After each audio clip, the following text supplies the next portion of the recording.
Alhamdulillahi Rabbil Alamin wa salli wa sallim ala ashrafil anbiya'i wal mursalin nabina Muhammedin wa ala alihi wa ashabihi wa man tabi'ahum bi ihsanin ila yawmiddin wa ba'd. Fillimisht e falenderoj Allahun Azza wa Jalla I cili na mundsoi që të arrijmë muajin e Ramazanit. E los Allahun që ta mundsoj edhe shumë Ramazane të tjera.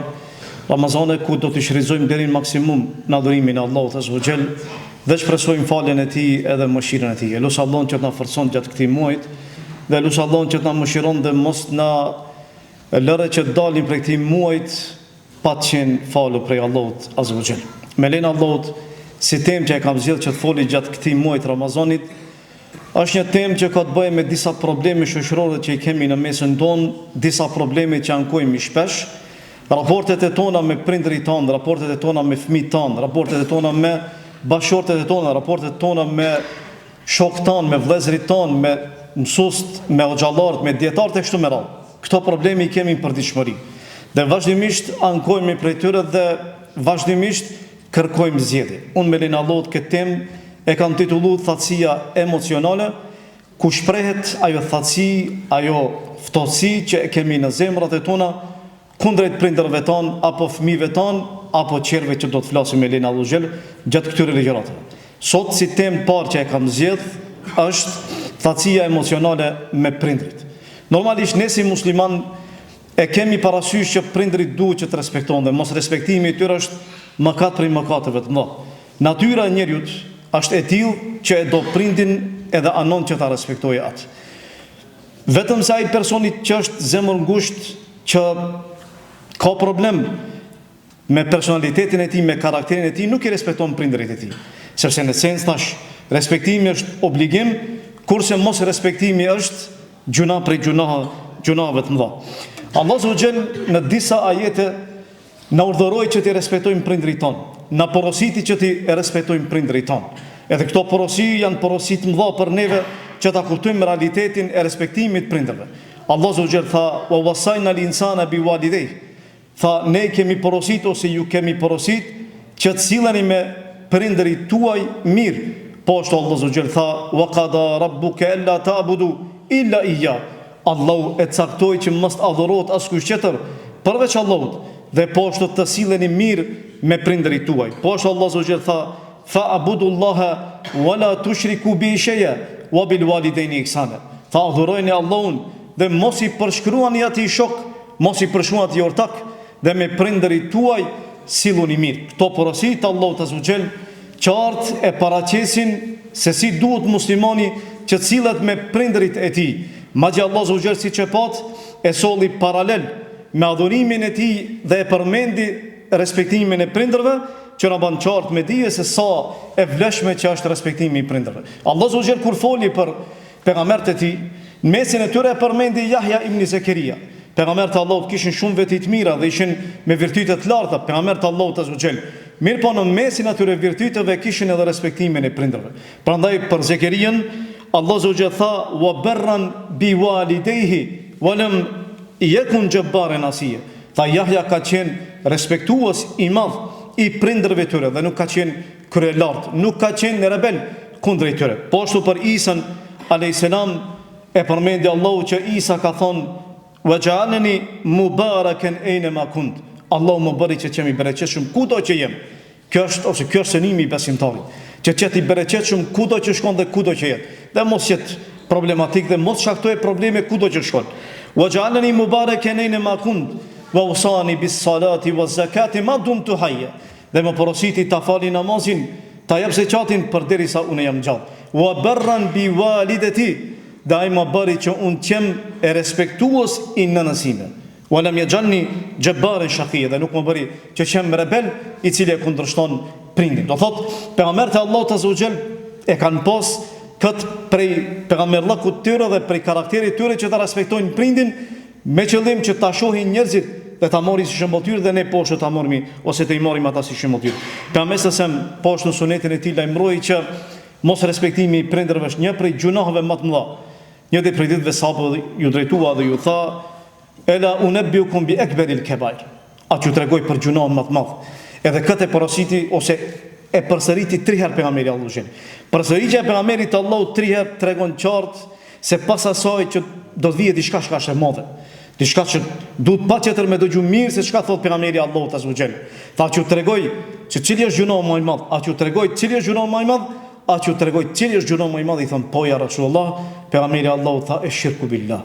Ti përshkruani Allahut ortak wa ukukul walidain. Dhe mos ti respektoni prindërit tuaj. Pastaj si ishte pejgamberi Allahut ulur, si ishte i mbështetur, ul dhe tha fjala e rrejshme dhe dëshmia e rrejshme. E përsëriti disa fjala e rrejshme, dëshmia e rrejshme. Fjala e rrejshme, atë që ne e thom, dhe dëshmitë e rrejshme që ne shpeshherë i bëjmë me duart e tona, i nënshkruajmë me duart e tona. Po ashtu pejgamberi Allahut azza wa jall kur e pyeti Abdullah ibn Mesudi për veprat se cilat vepra janë më të mëdha, pejgamberi Allahut respektimin e prindërve llogariti në mesin e veprave më të mëdha, në hierarkinë e veprave më të mëdha. Tha pejgamberi Allahut si tha Abdullah ibn Mesudi, tha ja Rasulullah, cila vepër thash më e dashur tek Allahu?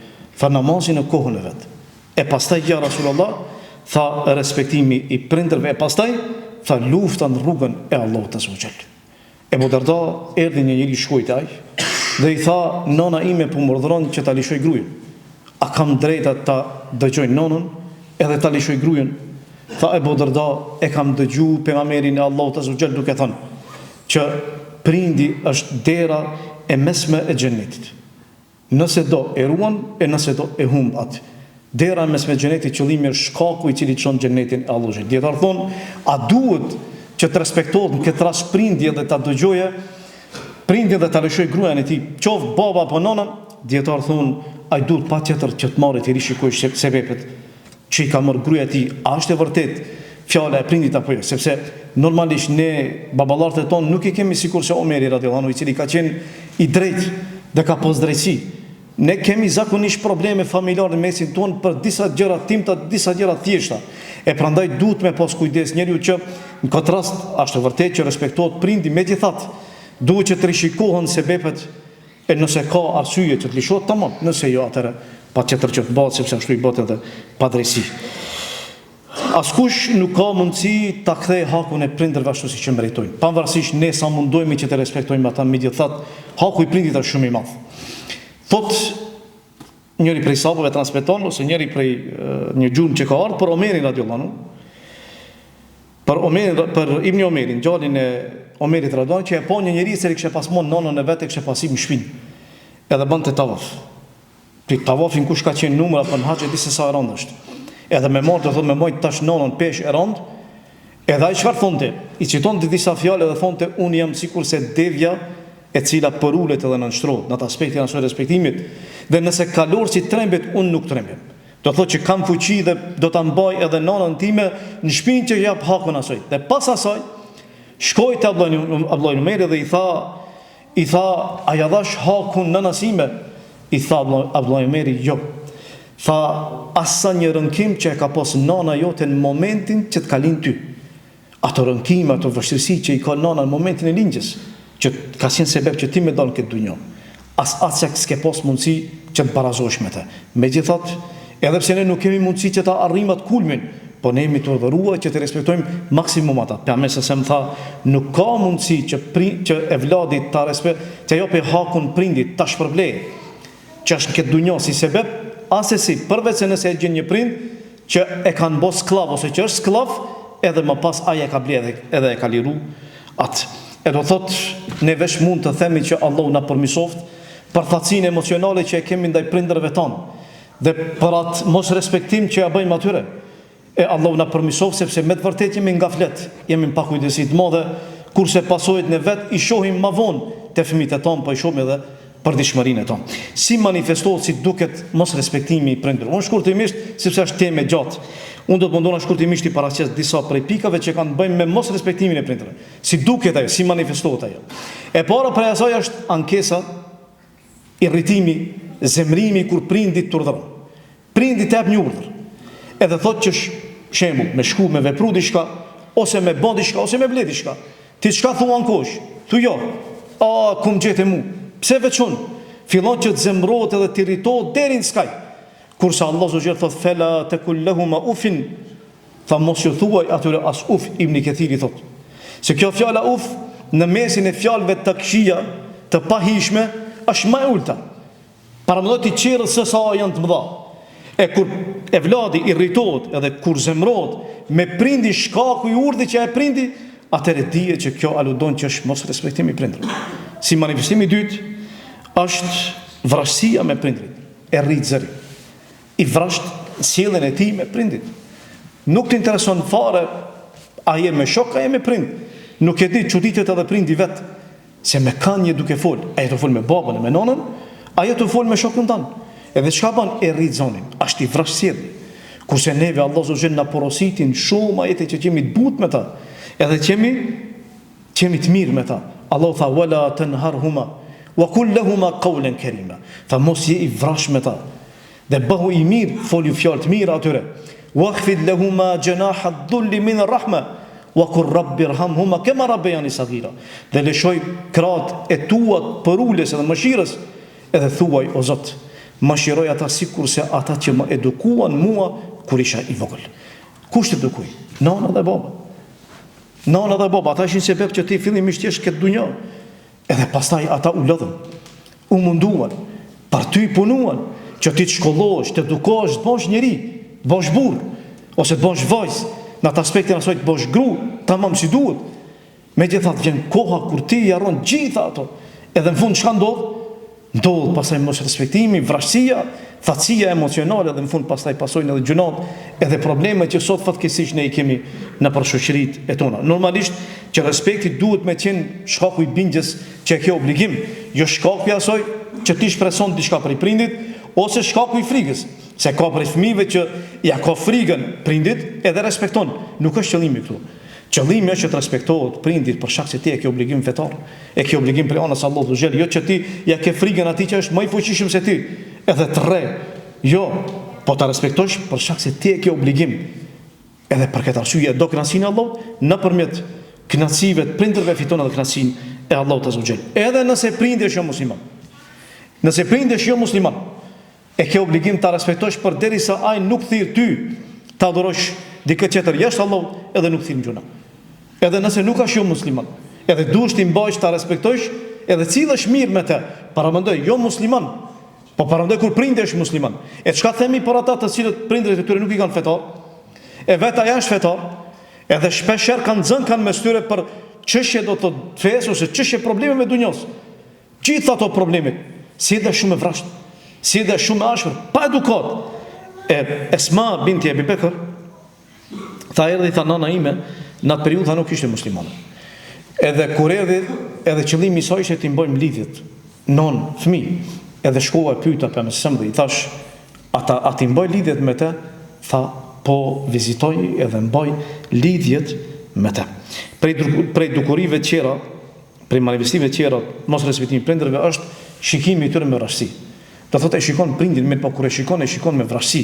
Ai të fol diçka ti më një herë mbrolesh edhe nuk gjen mirë. Kjo kallzon që ti je i zemruar, po? Kallzon që ti nuk do për me respektuar.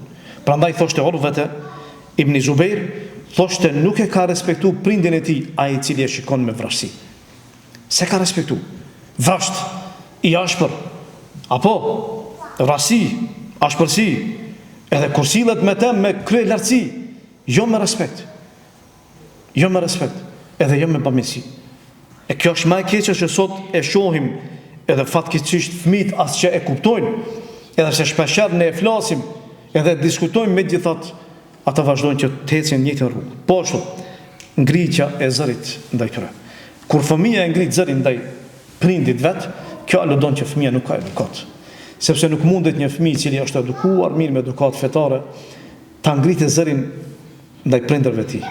Ne shpeshherë e kemi problemin kur e ngrisim zërin ndaj gruas, ose në fakt ndaj prindërve, e nuk e ngrisim ndaj gruas. Apo është për metall keq, unë nuk po them që lejohet me ngrit zërin ndaj gruas.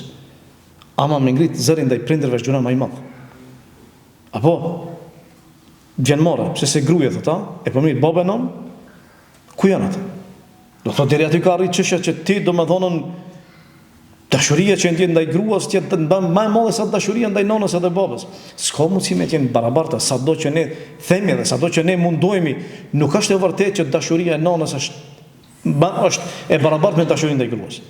Sepse Allah Zogjeli ka bërë krijesat ashtu që të anojnë sipas asaj që e kanë ose që e ndjejnë në atë aspektin asaj raporteve që i kanë shoqërore. Ama nuk mundet, do thot njeriu, nuk mundet dikush ta dojë më shumë gruan se sa nonën. Ai e bën, është mundet. Ama është tamam. Nuk është e drejtë. Nuk është e drejtë. Për shkak se dashuria ndaj nonës është diçka më e madhe. Është diçka më e shenjtë. Nuk mundet me qenë njëjtë sikur se dashuria ndaj gruas apo dashuria ndaj dikujt tjetër, pavarësisht kush është ai. E kur e sheh ti që e ngrit zërin ndaj prindërve atëherë vjen keq. Se kjo është faq karakterin tonë dhe edukatën tonë që e ketë mangët. Por tonë, nëse i merr realizon historitë e tyre, kemë pas se si kanë qenë me prindërit e tyre. Çuditësh. Muhammed ibn Sirin, një tabiin i cili ka qenë i njohur për devotshmërinë, asketizmin e tij, edhe dijen e tij. Thuhet edhe tregojnë familjarët e tij që kur ka qëndruar me nonën e tij, a e dini si ka qëndruar me atë? Ka qëndruar i përulur, kokë edhe zani s'ju ka dëgju. Zani atë shumë ka fol ult derisa kanë thonë mos ka problem ky njeri. Edhe shpeshherë kur kanë në shokët e tij, edhe e kanë pas si qëndron përpara nonës. Dhe zërin që nuk e kanë ngrit, e kanë pyet mos ka problem ky djalë. Mos është i smut. Mirë, po nuk ka pas muje Muhammed ibn Sirini. Muhammed ibn Sirini ka qenë i përulur, respektues i nonës vet. Derisa thuhet një herë kur e ka thirr nona, dhe zëri i tij ka qenë pak më i lartë se i zani nonës vet, për këtë arsye i ka marrë, i ka liru dy robër. Dy robër, veç një herë. Zoni pse e ka tejkalu nonës vet, nëpërsi i ka liru dy robër. E na çka më bë me vllatë tonë? Çka më me neve vet na? Ha? Çka më bë? Që prindrit e tonë asçi i bëjnë mal. Apo prindi s'di. Apo unë di, prindi s'di. Prindi se njeh këtë dunjë, unë njeh këtë dunjë. Tamam. Prindi sa vjeçar është? E ki 50, 60, 70. Apo mirë. Sa vite ka, sa përvojë ka, sa ki ti. Ama kështu është i riu kur fluturon me men. Edhe mendon se dunjoja është ashtu ai vetë si e percepton. E kjo është me tërë keq. Po është prej manifestimeve tjera është braktisja e tyre edhe shërbimi i tyre duke qenë pleqni. Është më e rënda më e keqja kur fëmijët nuk i respektojnë prindërit e tyre në veçantë pleqëri. Pse pleqëri? Për shkak se pleqëria është periudha më e rëndë. Është periudha e dobësisë. Njeriu nerv është i dob, pastaj forcohet e pastaj vjen periudha e pleqërisë ku ai dobësohet sërish. Periudha e pleqërisë është periudha e rëndë ku fëmia duhet që ta respektojë edhe më shumë prindin e tij. Dhe prindi ka më shumë nevojë për kanë ka për vllajtin e vet. Tash te ne kemi një problem se njëri fëmijë thotë unë nuk e respektoj, tjetri fëmijë thotë unë nuk e respektoj, vajza nuk vjen me respektu, mendon se veç djali e ka obligim ta respektojë prindin, që është gabim padyshim, edhe në fund ku përfundon prindi? Në fund ku përfundon shtëpinë e pleqve, apo? Sot biznesi më i madh, edhe biznesi më i mirë është ndërtimi i shtëpive të pleqve. Pse se ka biznes? Përderisa ka njerëz që banojnë ato shtëpi, padyshim që do të ketë edhe shtëpi të tilla. Tash te ne nuk ka pas një periudhë, mos them jo hit një periudhë, po hiç ka pas. Ama tash ka plane shumë për më ndërtu. A e dini pse? Për shkak se nuk ka interes me shiku prind. A nuk është keq? A nuk është e rënda? A? Prandaj në fund krejt jetën me çu 60 vite, 80 vite.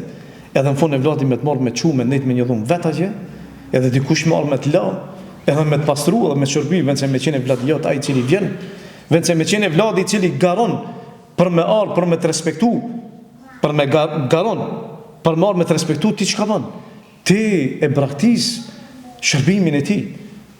Kjo tregon se ku jemi, edhe sot si shoqëri ka jemi duke shku. Mos harro se përshpejtimi i dënimeve që na vijnë është pikërisht një prej sebeve mos respektimi i prindërve. Për këtë arsye sot i kemi këto probleme sot që vuajmë. Ankohemi në vazhdimsi. Problemi është diku ku? Te na, te vetvetja jonë. Ne fillimisht. Po ashtu. Ebu Hurajra thoshte që pejgamberi sa më ka thonë i poshtruar qoftë. Pastaj i poshtruar qoftë, pastaj i poshtruar qoftë. I than kush ja Rasulullah? Tha ai i cili e takon njërin ose arrin pleqërinë e njërit ose dyve prej prindërve, edhe në fund nuk hyn xhenetin Allahut. Me një hadith tjetër pejgamberi sa më hipin minber. Edhe tjerë tha amin, amin, amin. Edhe pasi që zbriti e pyetën sahabët e i thanë ja Rasulullah, pse thove amin? Pse thove o Zot pranoj luçën? Çfarë tha pejgamberi sa? Tha erdhi Xhibrili edhe më tha kush e arrin muajin e Ramazanit dhe nuk i falet atij. Dhe del prej Ramazanit i pa falur, që në kupton që hynë xhenemin Allahut, Allahu tha e largo prej rahmetit e tij. Pse se krejt një muaj ke hynë në Ramazan dhe s'ke pas mundësi që të punosh që Allahu të fale, edhe në fund deli pa falur, edhe hynë xhenem, tha Allahu tha e poshtroft atë njeri. Pastaj tha pejgamberi, tha thuani amin, tha më tha Xhibril thuaj amin, tha thash amin. Pastaj tha Allahu e poshtroft atë që i ka arrit dy prindërit e tij, apo njërin prej tyre. Dhe pastaj i ka arrit pleqëria dhe nuk i ka respektu. Ka vdek dhe ka hyrë në xhenem, Allahu e largoi prej rahmetit e tij. Tha thuaj amin, thash amin. Pastaj tha kush përmendesh ti o Muhammed sallallahu alaihi wasallam. Kujdes, sepse ne shpesh herë e themi sallallahu alaihi wasallam, askush nuk thot sallallahu alaihi wasallam. Kur përmend për shembull duhet të salavate. Tha kush përmendesh ti, edhe ai nuk çon salavate. Tha nëse vdes ta hyn xhenem, Allahu e largo prej rahmetit e tij, thuaj amin, tha thash amin. Ndëshimiron apo? Ndëshimiron. Manifestim tjetër është sharrja e prindërve edhe mallkimi i tyre. Për gjunave të mëdha është mos respektimi, po edhe më i madh bëhet gjuno kur ti e shon prindin ose e mallkon. Kjo është më e rëndë. Fatkeqësisht te fëmijët e tonë e gjen prezent mos respektimin e prindërve. Po ka rast kur evladi e shon prindin e tij, edhe e mallkon. Dikush thot, a ka mundsi dikush me shoh babën? Po. A ka dikush me shoh nonën? Po. E bën. Edhe bëhet. Për mesë se më tha për gjunave më të mëdha, tha është që njeriu ta mallkojë prindin e tij, tha njëra sholla, a ka njeri që mundet me mallku prindin e vet apo? Kur ti ja shon babën dikujt, tha për mesë se ai ta e shon babën tan. E ke shoh babën tan? Kur dikujt ja shon babën, e ai ta kthen, ta shon babën, e ke shoh babën tan? Kur dikujt ja shon nonën, edhe ai ta shon nonën, atë. Çka ki bën? E ke shon nonën tonë. Këto është problemi. Te na, te populli jonë, sa herë gjejmë fjalurën e tyre sharje. E qerve me nonë edhe me bab. Na këtë edhimi vetë. Po është për manifestimeve është mos dhëmshmëria për prindërit. Mos dhëmshmëria për prindërit tregon që ka me vërtet thatësi emocionale dhe atë thatësi e skajshme, do thotë tepër. Personi kur nuk ka ndjenja për prindin e tij, edhe nuk ka dhembje, për kan ka me pasoj. A mos mendon për gruan apo për evladin apo për dikan, jo. Për kan, për asken. Edhe nëse aja është i tilla, atëherë dije që problemi në raport me fëmijën ka me qenë problematik. Shikoni po e sjell një shembull të Ibrahimit alayhis salam, që Allah subhanahu wa taala përmend në Kur'an. Ne shpesh e realizojmë, po thjesht një herë tani kujtoj inshallah dhe ta shoh se apo t'ju tregoj se si Allah subhanahu wa taala përmend Ibrahimin si ashtu me prindin e tij. Prindi i tij nuk ka qenë musliman, ka qenë jo besimtar. Dëgjoni, tha Allah subhanahu wa taala kështu: "Wadhkur fil kitabi Ibrahim", përmend dhe tha, kujtoj tha në libër tha Ibrahimin. "Innahu kana siddiqan nabiyya", ka qenë pejgamber i sinqert. "Idh qala li abihi ya abati lima ta'budu ma la yasma'u wa la yubsiru wa la yughni anka shay'a." Tha o baba im, shikoni, në gjuhën arabe baba si thuhet eb, po kur i thuhet ja ebeti, kjo është fjalë për gdhelse për dikë, qoftë për fëmin apo për prindin, po këtë rast e ka për prindin. Ja ebeti, o baba im. Tha pse pe adhuron? Pse pe adhuron një idhull i cili nuk dëgjon, e as nuk shikon, edhe nuk të bën dobi fare? Pse? Na shkajtojmë baballarëve tonë, çish beti Allahu peshon? Shem. Çish beti s'pe fal namazin? Pse be ashtu? Pse pe adhuron dikën tjetër jashtë Allahut azza wa jall? Tha ja abeti, qad ja'ani min al-ilmi ma lam ya'tik. Tha baba, tha mu më ka ardhë një lloj dije që ty nuk të ka ardhë. Unë jam pejgamber, ti je njeri në atë aspektin, do thotë nuk je pejgamber, po je baba jem. Nuk i ka thonë xahil. Apo na shej thonë baballarëve tonë, ti je xahil. Momentin e parë që prindi diçka thot, ti menjëherë akuzon me xahiliet. Ama nuk i ka thonë Ibrahim ashtu. Ka thonë babam, mu më ka ardhë diçka. Unë kam mësuar diçka që ti s'ke pas mundësi me mësu. S'ka qenë as kohë, as nuk ka pos libra, as nuk ka pos kaset, as nuk ka pos video. S'ki pos mundësi, e ki pos një ush diku larg. U dash me shku me vetë për një mesele, ama sot unë i kam gjitha mundësi. Edhe i ka thonë, fet të bëni, e hdike si ratën se vje. O, baba jem, ndjekëm, sepse rruga ime është rrugë e drejtë. Ja abeti la ta'budi shejtan, o babem, mos adhuro ti shejtanin. Inna shejtana kana lirrahmani asiya. Ta sepse shejtani nuk e ka respektu urdhin e kujt, Allah po e përmendi fjalën Rahman. Nuk e përmendi Xhabbar, nuk e përmendi Aziz, i madhërisëm, i plot fuqishëm, i cili dënon, jo, me fjalë përdhese. Ta, o baba jam, ta shejtani nuk e ka respektu urdhin e Rahmanit. Ta ja abeti inni akhafu an yamassaka al'adhab. Ta baba jam, ta kam frikë që ty po të përfshin dënimi. Nuk i tha baba jam, ty ka me të prek dënimi. Tha baba jam, unë po e ngjejn vete kam frikë se do të preke dënimi min ar-Rahman, prej atij i cili është i gjithë mëshirshëm. Fetekuna li shejtani waliya. E ti bësh shejtani, ti bësh dost edhe ti bësh ortak. E Buhari radhiyallahu, do shta keni dëgjuar besoj shpesh, e kemi përmend për shkak se është një prej transmetuesve më të mëdhenj të hadithit. E Buhari ishte sahabi, ishte muslimane, pa pranë Islamit, mirë, po nana e tij nuk ishte muslimane. Edhe kishte dhëmshmëri për nanën e vet. Çka bëri? I folte në vazhdimsi dikur ja shau pejgamberin, ose foli keq për pejgamberin, e ofendoi, u mërzit shumë. Edhe çka bëri? Shkoi te pejgamberi. I mërzitur qont, i tha ja Rasulullah. Tha lute Allahun që Allahu ta udhëzoje nanën time. Edhe tha o Zot, udhëzoje nanën e Burirës. Edhe u kthye Burira, shkoi në shtëpi. Kur shkoi në shtëpi dera mshil, i dëgjon disa hapa duke ecë, dera mshil, si shilin derën. E dëgjoi edhe zërin e ujit tu la. Edhe pasi që e çeli derën, doli nëna vet, ishte pastru, ishte vesh, edhe tha ashhadu an la ilaha illallah wa ashhadu anna Muhammadan rasulullah. U gëzoi Burira. Tej mosi, shkoi te pejgamberi, t'ia kallzoi lajmin e gëzueshëm se u gëzoi nëna vet. Çka i tha Burira pastaj? I tha Burira, ja Rasulullah, lutë Allahun që kur përmendem unë edhe nana ime, qemi dashur të zemrat e besimtarëve. Dhe gjithë besimtarët që janë dashur të zemrat e tona. Dhe tha pensëm, o Zot, bëje Burira dhe nanën e vet, që çdo herë kur përmenden që janë dashur në zemrat e besimtarëve. Dhe bëj besimtarë që janë dashur në zemrat e tyre. Dhe ka njëri i cili kur përmendet e Burira nuk e do. A ka njëri? Gjithë e duam e Burirën, apo? Edhe gjithë dëshmojnë për dashurinë që kemi që ndjejmë e Burirës, përveç se atyre të cilët normalisht kanë problem me zemrat e tyre, edhe mundohen ta sulmojnë Islamin nëpërmjet tij, shkaku se ka transmetuar shumë hadithe. Për manifestimeve të tjera është respektimi i tyre vetëm se në dunjë e jo në ahiret. Si ka mundësi ta respektojnë ahiret? Pas vdekjes prindërve, fëmia i ka disa gjëra që mundet t'i veprojë për prindin e tij, edhe kjo është për respektit.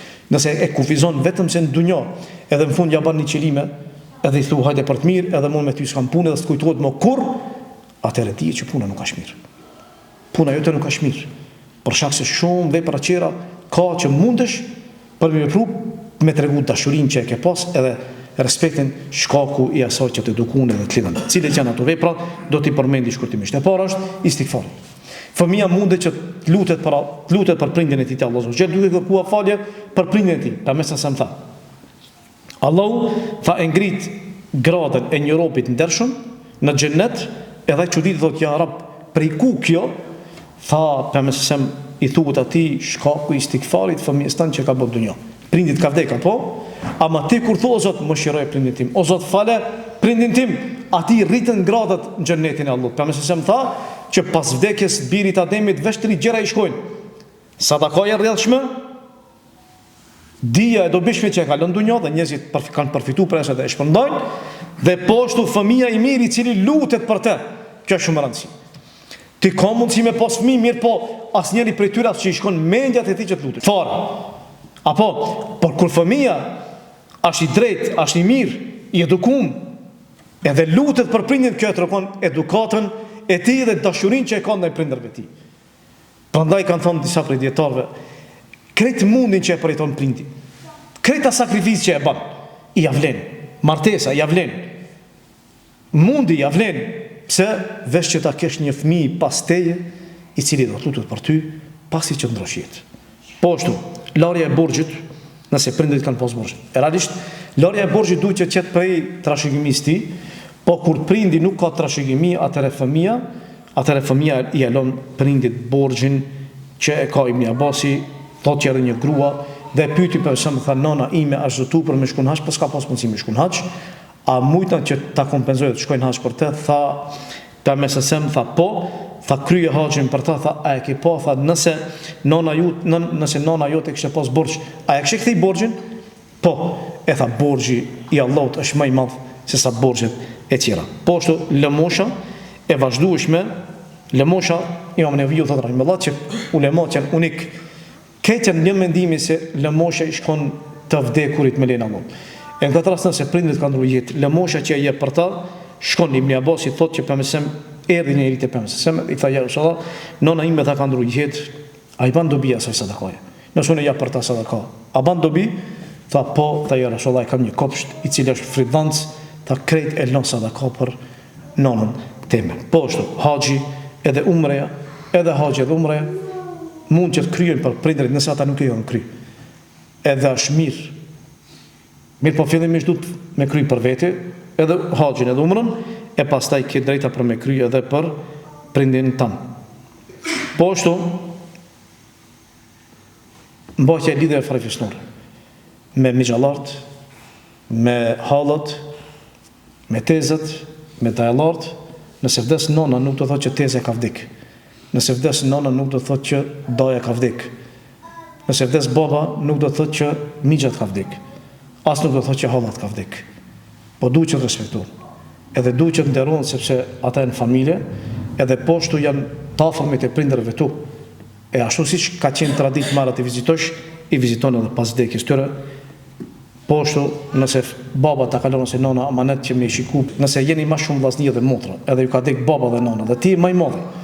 Edhe nëse e merret që të kujdesesh për motrat e tua ose për vllazit e tu, kjo e kallzon do të thotë respektin që e ke ndaj prindit tan. Një prej tyre ka qenë Abdullah ose Xhabir ibn Abdullah radhiyallahu anhu, i cili pasi që ndroi jetë prindi i tij, i pata amanet motrat e tija. Dhe motrat e tija kanë qenë më të mëdha, mosh. E u martu me një grua e cila ka qenë e vej. Dhe pejgamberi Allah kur e pyeti i tha, pse je martu? Tha e martu, tha po. Tha pse e martu me të vej? Pse nuk e martu me beqare? Tha që të lozësh me të loze me ty, i tha ja Rasulullah, i kam motrat e mia. Janë të mëdha. Kanë nevojë që dikush të kujdeset për to. Duhet një grua e cila ka përvojë, e cila ka mundësi që të edukojë ato dhe ashtu veproi Xhabir ibn Abdullah dhe për fund është do të thotë lidhja e shokëve të prindërve që prindi ka pas më herët, prefero për me mbajt ato. Ibn Omeri thot që pejgamberi ka thonë prej respektimit më të madh të prindërve është që ta respektosh shokun, dostin, mikun e babas tan. Nëse e ban kët, atëherë dije që është kur e mban lidhjen me dostllart, me miqt, shokët që i ka pas baba e kështu me radhë. Këto ishin disa prej gjërave të cilat desha të i them sot për këtë temë, e me lenin Allahut do të vazhdojmë me temat e tjera ligjëratën e ardhshme. E lusë Allahun që Allah Zogjel të na përmirësoj gjendjen tonë, dhe lusë Allahun që të jemi prej atyre që respektojnë prindërit tanë, dhe lusë Allahun që na mëshiron gabimet e tona, mangësitë e tona, Allah Zogjel të na i fal. Veçanti që kemi ndaj prindërve tanë, dhe lusë Allahun që na bën prej atyre që respektojnë prindërit deri maksimum në këtë dunjë dhe poshtë pas vdekjes së tyre. Wa aqulu qawli hadha wastaghfirullaha li wa lakum walhamdulillahi rabbil alamin.